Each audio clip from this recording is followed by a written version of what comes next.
오늘은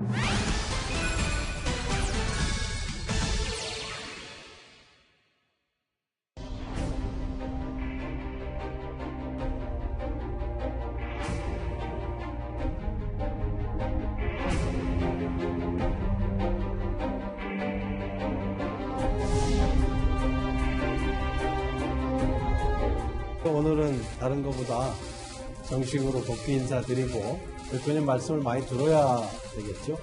인수위도 없이 청와대에 가서 고생들 많이 했기 때문에 오늘 내가 저녁을 한번 대접하려고 이렇게 모인 자리예요.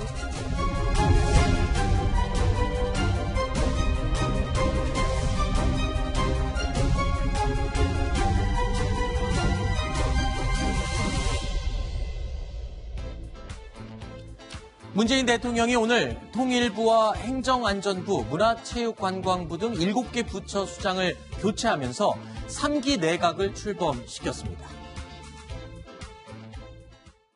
문재인 대통령은 오늘 장관 7명과 차관급 인사 2명에 대한 인사를 단행했습니다. 내용은 다음과 같습니다. 행정안전부 장관의 진영 국회의원, 문화체육관광부 장관의 박양우 중앙대학교 예술대학원 예술경영학과 교수, 중소벤처기업부 장관의 박영선 국회의원입니다.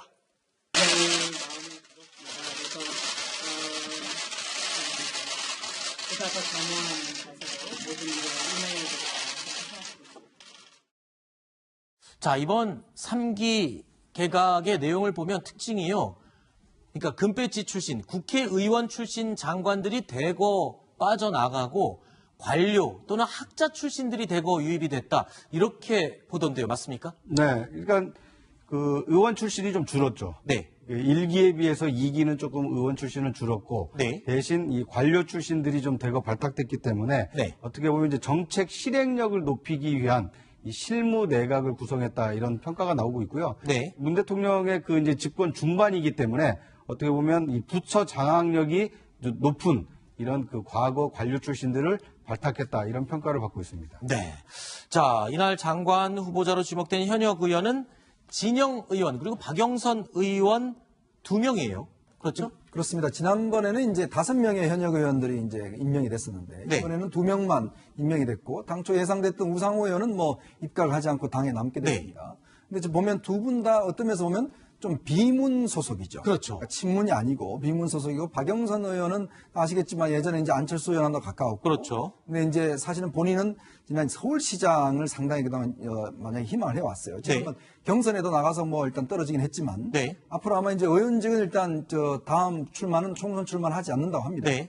그래서 아마 이제 서울시장을 겨냥할 것 같고 김영 장관 같은 경우는 뭐 박근혜 정부 시절에 보건복지부 장관을 했지 않습니까? 네. 근데 이제 박 전 대통령과 좀 갈라지면서 다시 이쪽 당으로 입당을 했고 김종인 위원장과 친했고 네. 그러다가 이제 다시 또 장관을 하는 아하. 굉장히 관운이 좋으신 분 같습니다. 총무관님, 이 사실 민주당 출신 장관들이 많이 교체가 됐어요. 그만큼 당으로 흡수를 많이 한 건데 결국 총선에 대비하기 위한 전력을 지금 모으고 있는 거다. 이렇게 해석이 가능하겠죠? 네, 저는 정무적인 판단도 대단히 많이 고려가 된 것으로 그래요? 보이는데요. 네. 돌아오는 분들 같은 경우도 장관이지만 그리고 윤영찬 전 수석이나 조명근 전 통일부 장관 같은 경우도 의원 출신 아니지만 국회의원 출마가 예상되고 있죠. 네. 들어가는 분들 차원도 총선 안배가 많이 된 것 같습니다. 네. 진영 의원의 지역구 용산이지 않습니까? 네네. 그런데 거기엔 이미 권혁기 전 춘추관장이나 출마를 노리는 친문 인사들이 꽤 있습니다. 네. 그렇기 때문에 자연스럽게 자리를 비워준 것 같고요. 아하. 박영선 장관 후보자의 지역구인 구로울 같은 경우는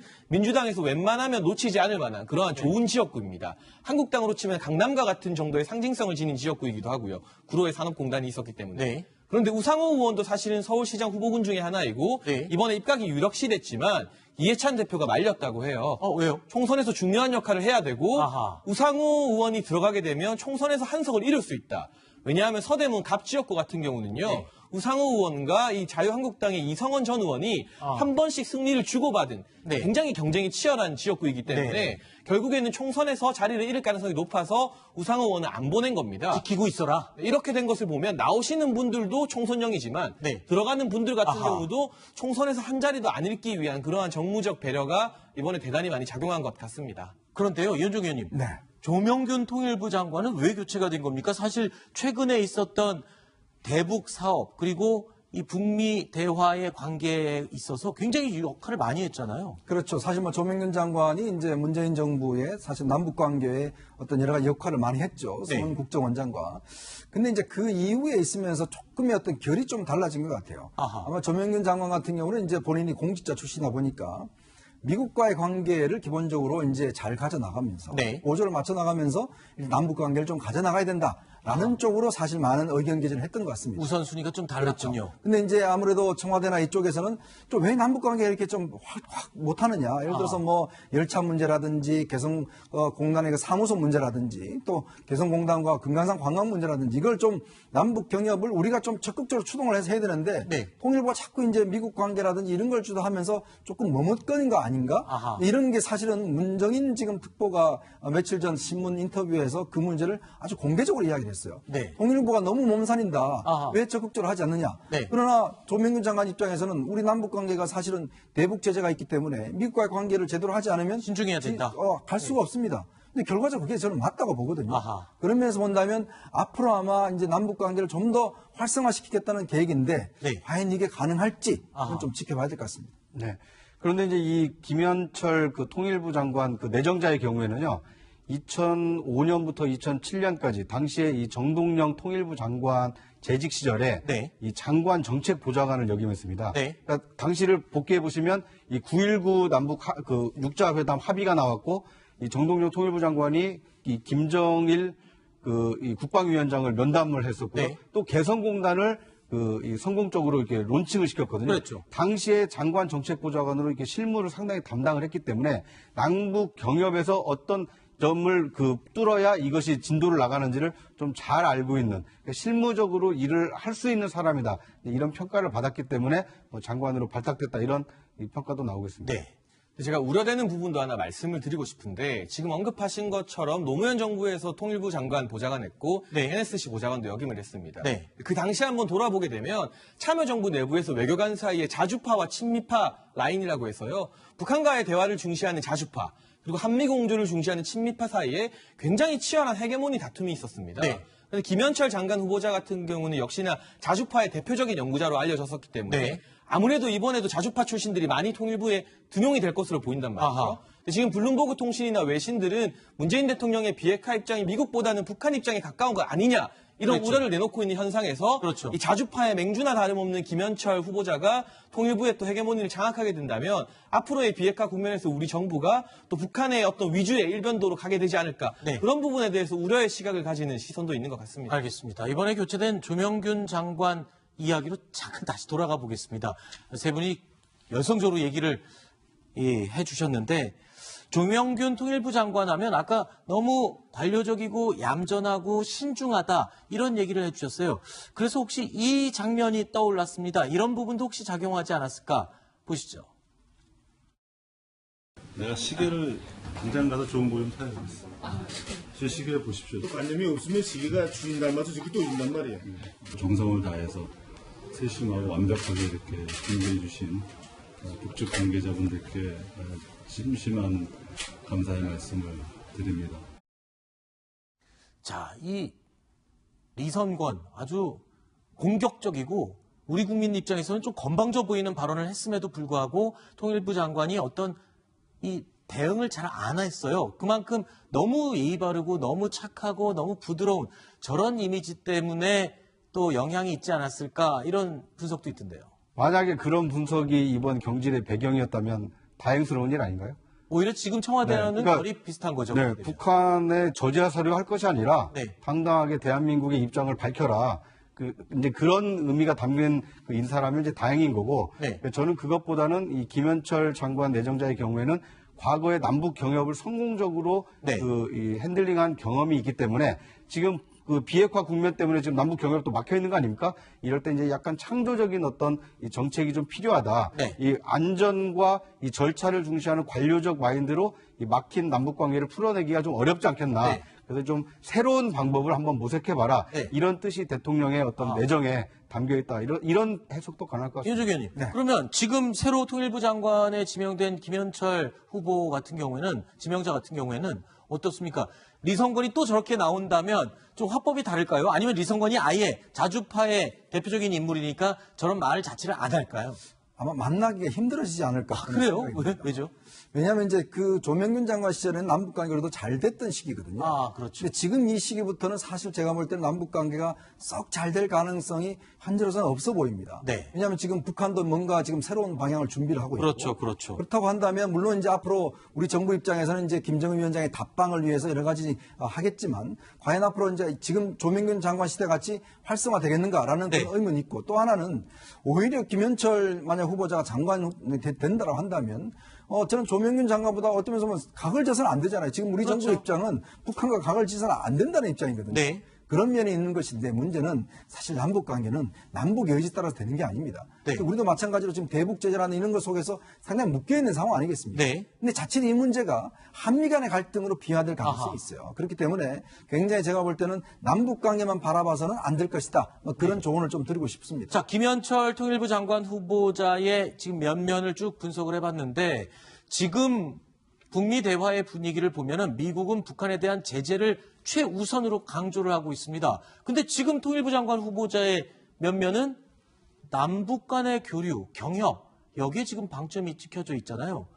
그러면 앞으로 아까 말씀하신 것처럼 한미 간의 이 좀 엇박자 또는 이 불협화음이 좀 날 수도 있는 가능성이 보이는 거 아닌가요? 네, 그래서 제가 아까 그런 우려의 시선이 있다는 말씀을 또 네. 전해드렸던 것이고요. 그러나 뭐 과거에 자주파였다. 그리고 연구 활동에 있어서 북한과의 대화를 중시한다 해서 무조건 미국과 이견을 드러낼 거라고 단정할 수는 없습니다. 네. 장관으로 이제 임명이 확정되면 그 후의 행보를 좀 지켜봐야 될 것 같은데 우선은 우리 정부가 지금 우려하는 것은 북한과의 대화 자체가 완전히 단절되는 상황인 것 같습니다. 네. 그래서 아무래도 북한 입장에서 지난 참여정부 때 실무 카운터파트로서 좀 낯이 익은 사람, 네. 친숙할 수 있는 사람을 장관으로 내세우면서 완전히 대화가 단절되는 것만 우선 막아보자인 것 같고요. 지금 여러 미국의 외신 보도나 최근에 수면 위로 급부상한 이 볼턴 안보보좌관의 인터뷰를 우리 정부에서도 분명히 듣고 있을 것이기 때문에 네. 무리하게 경협을 추진해서 역풍을 사기보다는 일단 대화의 끈이라도 한번 이어가겠다. 네. 이런 의중이 담긴 인사로 보여집니다. 자, 이제 행정안전부 장관 얘기로 넘어가 보겠습니다. 행정안전부 장관 후보자인 민주당 진영 의원의 발탁도 지금 주목을 받고 있는데 왜냐하면 이 진영 의원은 지금 민주당이지만 사실은 과거 자유한국당의 전신인 새누리당 출신이에요. 자, 지난 정권에 이어서 현 정권에도 두 번째 재입각을 지금 한 상황이잖아요. 당시에 이제 보건복지부 사실은 이제 진영 의원은 원래 이해창 전 총재의 어떤 그 특보로 해서 정치에 입문을 했습니다. 네. 그리고 이제 박근혜 대통령 시절에는 진박이었습니다. 그렇죠. 그래서 사실은 보건복지부 장관이 임명됐는데 당시에 기초연금 문제 관련해서 사실 대통령과 이견이 안 맞았어요. 그렇죠. 대통령 제발 내가 한번 만나게 해달라. 근데 결코 마지막까지도 대통령 면담이 안 됐습니다. 네. 그래서 결국은 경질이 됐거든요. 그렇죠. 그래서 굉장히 본인으로서는 상처를 많이 받고 나왔죠. 왜냐하면 장관으로 하면서 대통령 한번 못 만나고 나오고 뭔가 다른 입장들을 조율해야 되는데 아마 그래서 상당히 그때도 논란이 됐었죠. 그 이후에 민주당으로 옮겼죠. 그렇죠. 그 후에 민주당 옮겨서 사실 김종인 대표와 함께 그렇죠. 사실 당의 어떤 중심적인 좀 당의 온건한 그 진보 노선을 좀 견질해 왔죠. 네. 그런 상황이었는데 이제 이번에 아마 발탁은 보면 대통령이 여러 가지 이제 의식을 한 것 같습니다.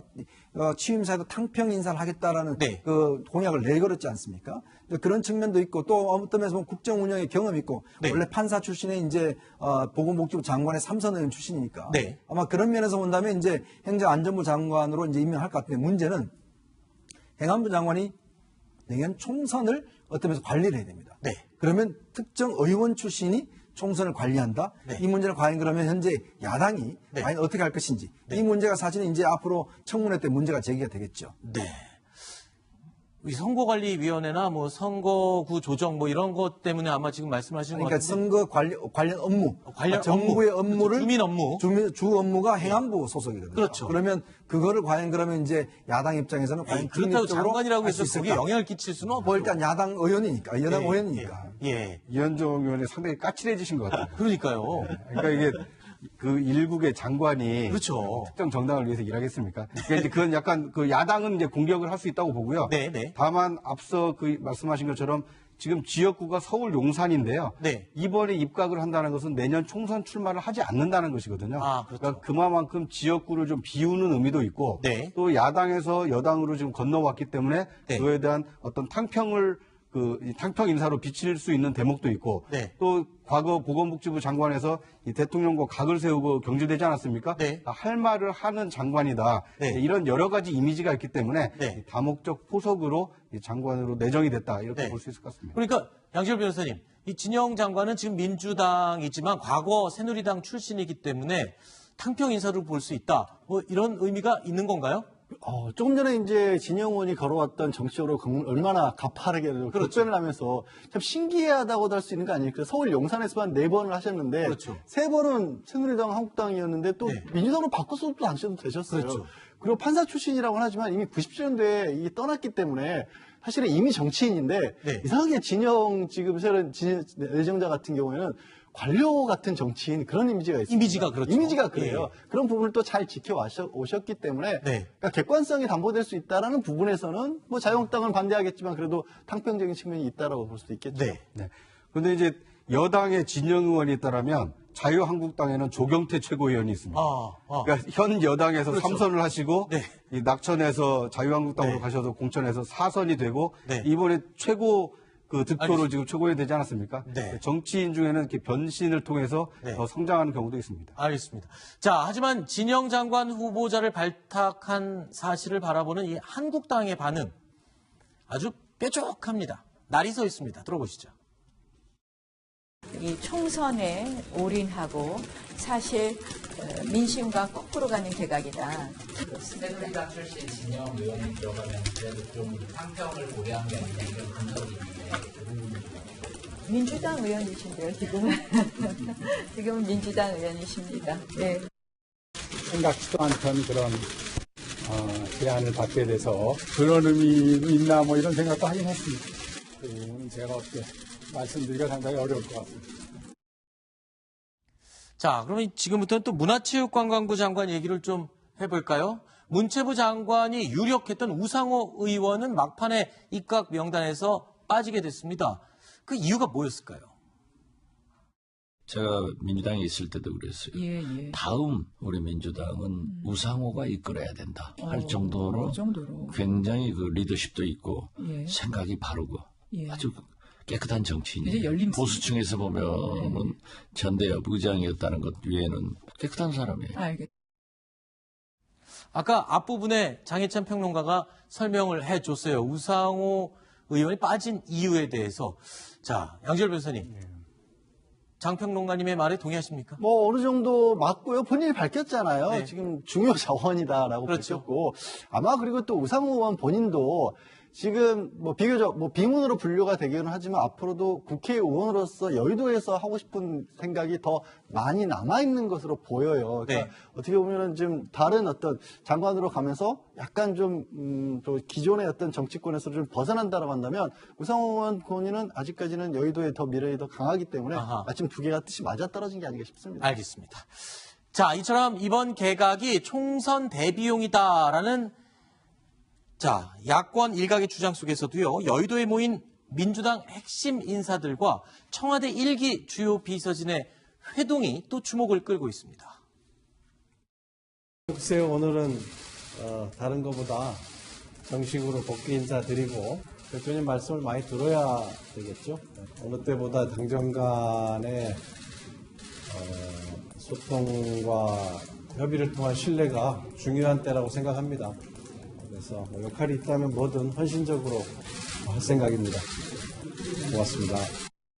인수위도 없이 청와대에 가서 고생들 많이 했기 때문에 거기다 우리 당 당원들이었기 때문에 당으로 이제 복귀할 사람들이고 그래서 오늘 내가 저녁을 한번 대접하려고 그렇게 모인 자리예요. 자, 이해찬 대표가 청와대 1기 참모들을 격려하는 자리다라고 말을 했습니다. 하지만 중량감 있는 인사들의 복귀에 정치권의 눈길이 아주 쏠리고 있는데 특히 임종석 전 실장에 대한 시선이 가장 지금 관심이 뜨겁죠. 그렇습니다. 왜냐하면 문재인 정부 1기에서 뭐 청와대 비서실장으로 어떻게 보면 이제 국정 운영에 상당히 좀 중심축 역할을 했기 때문에 당에 돌아와서 어떤 역할을 할 것이냐, 그리고 내년 총선을 앞두고 임종석 전 실장의 역할이 어떻게 될 것이냐, 이거에 대해서 상당히 좀 관심이 쏠리고 있고요. 이해찬 대표가 저렇게 이 당으로 복귀하는 그 청와대 1기들을 다 만난 것은 이해찬 대표야말로 내년 총선을 진두지휘해야 될 대표 아닙니까? 그렇죠. 그러니까 여러 인재풀을 확보하고 또 그 격려하는 의미가 있기 때문에 어떻게 보면 당에서 좀 중용하지 않을까 하는 생각을 예상을 해봅니다. 자, 아무래도 기자들 임종석 전 실장이 도대체 어느 지역구에 출마할지 질문을 안 할 수가 없는데 아직도 지금 결정 못한 건가요? 저는 과거의 출마 지역인 성동이나 은평이 될 가능성은 매우 낮은 것 같고요. 낮다고요? 네. 그 지역에는 사실 임 전 실장과 가까운 사람들이 또 포진되어 있고 민주당 주요 인사들이 있기 때문에 네. 그렇게 가서는 임 전 실장 지금 체급이 많이 높아졌는데 그러한 상징성이 희석되기 마련입니다. 정치 1번지 종로 같은 경우도 사실 정치권에서 정세균 전 의장이 대선 후보로 출마하고 지역구를 양보하게 되면 임종석 전 실장이 호남 지역의 세력이라던가 전대협 세력을 밀어주는 미락이 있는 것 아니냐는 말이 나왔지만 네. 최근에는 또 정세균 전 의장이 국회의장 했었다고 해도 다시 한 번 더 출마하겠다 이런 의지를 되새기고 있는 입장이라고 합니다. 네. 지금 민주당 일각에서 나오는 이야기는요. 이해찬 대표가 임종석 전 실장에게 이 거물을 이기고 돌아오라는 특명을 내릴 거라는 소문이 좀 파다합니다. 아하. 저격수로 차출을 해서 서울 선거에서 바람을 일으킬 거라고 하는데 유력하게 거론되는 지역구 중 하나가 이 나경원 원내대표가 있는 동작을이 아닌가. 아하. 그곳에는 나경원 원내대표 워낙 거물이기도 하고 네. 지금 민주당에 특별히 내세울 만한 후보군이 없는 지역이기도 합니다. 네. 판세 같은 경우도 굉장히 비등비등하기 때문에 네. 꼭 동작을이 아니더라도 결코 좋은 길을 열어주진 않을 것이다. 아하. 험지의 상징성이 있는 지역으로 보내서 네. 좀 거물을 꺾고 오는 그런 저격수 역할을 맡기지 않을까 하는 풍문들이 정치권에 많은 것 같습니다. 정치권에서는 바로 이 역할이 좀 험지에 가서 몸집, 맷집, 덩치를 좀 키우고 좀 이름을 알리고 와라. 그 얘기잖아요. 뭐 두 가지가 이름은 이미 알려졌죠. 이만큼 더 어떻게 또 알려지겠습니까? 그리고 최근까지 북한과의 관계에 있어서 굉장히 큰 일을 많이 해온 것도 사실이고요.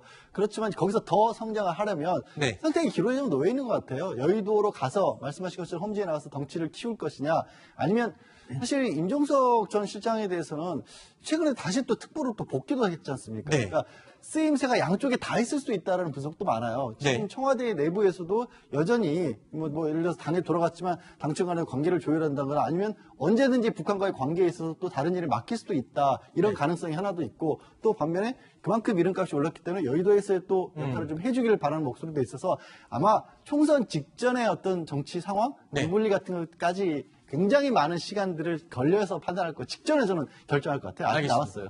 이현정 의원님. 네. 근데 원래 민주당 소속의 인물들이 다시 복귀한 것도 있지만 청와대 인사들, 거물급 인사들이 지금 우르르 지금 몰려왔거든요. 당 내부적으로 보면 의원들 사이에서 이제 공천 경쟁이 이제 시작됐어요. 서로들 엄청 눈치 보기 시작하겠군요. 그러니까 아무래도 이제 청와대에 있었다는 프리미엄이 있긴 하지만 그렇죠. 또 하나는 이제 그 문제는 그 프리미엄이 있으려면 내년 총선 전까지 문재인 대통령 지지도가 좋아야 됩니다. 자, 그렇지 않을 경우는 공동 책임론에 부딪힐 수가 있어요. 아하. 당신들 가서 청와대 가서 왜 잘 모시지 못하고 이렇게 우리 지지도가 떨어졌느냐. 네. 이 부분에 대한 정치적 책임을 물을 수가 있어요. 아하. 저는 그래서 지금 나온 이제 이 청와대에서 나온 그 임종석 실장이나 이런 분들이 뭐 어느 지역 가서 뭐 한다고 하지만 이 선거 그렇게 쉽지 않습니다. 과연 서울 지역에 출마하게 되면 본인이 사실은 문재인 정부의 어떤 성과와 책임 문제에 대해서 고스란히 그걸 떠안아야 되는 상황이죠. 그리고 또 현재 지역구 같은 경우 보면 기존에 또 출마하려고 준비한 분들 꽤 있습니다. 네. 그러니까 청와대의 프리미엄을 갖고 이제 하려고 하지만 이 사실은 민주당의 그 공천 방식이라는 게 이제 내부 경선이거든요. 네. 그 경선을 거쳐서 가야 되고 또 그 다음에 이제 어느 만큼 지지도가 있느냐 이 부분일 텐데 아무래도 청와대 출신들은 문재인 대통령의 지지도와 연동하기 때문에 네. 아마 그런 불안감들은 솔직히 있을 겁니다. 알겠습니다.